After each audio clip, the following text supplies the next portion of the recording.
পঞ্চায়েত এই নির্বাচনে তৃণমূল কংগ্রেসকে জেতাবে, সেই পঞ্চায়েতে আবাস যোজনার সমস্ত টাকা এই ডিসেম্বরের মধ্যে মমতা ব্যানার্জি দিয়ে দেবে। ভোটে লিড পেলে পুরস্কার এই ঘোষণা করে বিতর্কে জড়ালেন ব্যারাকপুরের তৃণমূল প্রার্থী পার্থ ভৌমিক। বুধবার নৈহাটির ঐক্যতান মঞ্চে একটি যোগদান অনুষ্ঠানে যান তিনি, আর সেখানে তিনি বলেন যে পঞ্চায়েত লোকসভা ভোটে তৃণমূলকে জেতাবে সেই পঞ্চায়েতে আবাস যোজনার টাকা ডিসেম্বরের মধ্যে দিয়ে দেবেন মমতা বন্দ্যোপাধ্যায়। কি বলেন তিনি শোনাবো। আচ্ছা, পঞ্চায়েতের জন্য একটা ঘোষণা আছে, 4টে পঞ্চায়েতের জন্য একটা ঘোষণা আছে।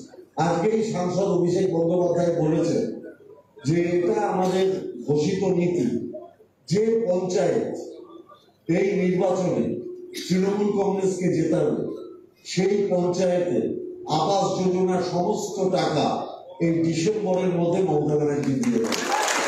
পৌরসভাও তাই, যে ওয়ার্ড লিড দেবে।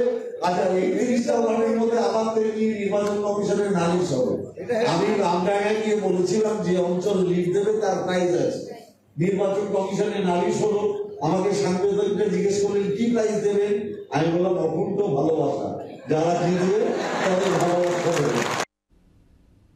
কথা বলবে এই সঙ্গে রয়েছে আমাদের প্রতিনিধি বরুণ সেনগুপ্ত। বরুণ, ভোটে লিড পেলে পুরস্কার ঘোষণা করে বিতর্কে জড়িয়েছেন পার্থ ভৌমিক, কি বলেছেন তিনি মূলত?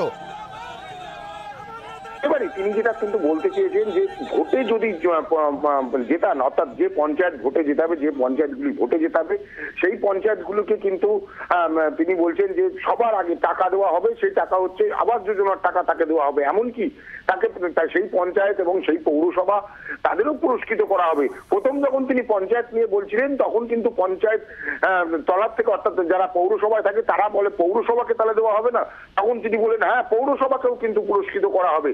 এবং তিনি আরো বলেছেন যে পুরস্কার শুধু 2021-এ আমরা দেখেছিলাম জেতার পরে প্রত্যেককে পুরস্কার দেওয়া হয়েছিল, ঠিক একইভাবে কিন্তু 2024-এ আবার যদি জিতে আসা হয় তাহলে কিন্তু প্রত্যেককেই আবার পুরস্কার দেওয়া হবে। এবং এই পুরস্কারের কথা তিনি কিন্তু এই নিয়ে দ্বিতীয়বার বললেন। প্রথমবার কিন্তু তিনি আমডাঙ্গায় বলেছিলেন, আবার এই পুরস্কারের কথা বলায় তিনি কিন্তু বিতর্কে জড়ালেন। এবং বিরোধীদের তরফ থেকে জানানো হচ্ছে যে এই যে পুরস্কারের কথা তিনি বলেছেন এটা ইতিমধ্যেই তারা নির্বাচন কমিশনকে জানিয়েছেন এবং তাদের যে নিয়ম, অর্থাৎ নির্বাচন ঘোষণা হয়ে গিয়েছে, এখানে পুরস্কারে বারবার তিনি পুরস্কার। একটু আমাদের সঙ্গে থাকো, আমরা আবারও তোমার সঙ্গে কথা বলবো। এই মুহূর্তে আমাদের সঙ্গে টেলিফোন লাইনে রয়েছেন রাজ্য বিজেপির মুখপাত্র শ্রমিক ভট্টাচার্য। শ্রমিক দা, পার্থ ভৌমিক বলেছেন ভোটে লিড পেলে পুরস্কার, এই ঘোষণা করেই বিতর্ক, কি বলবেন আপনি?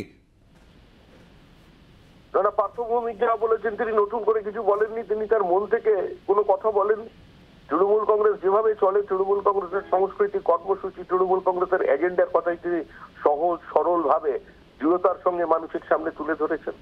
তৃণমূল কংগ্রেসের রাজনৈতিক দর্শন হচ্ছে জোর জিতা ও সেকেন্ডার, আর তৃণমূল কংগ্রেসের কর্মসূচি হচ্ছে বুথে লিড দেওয়া।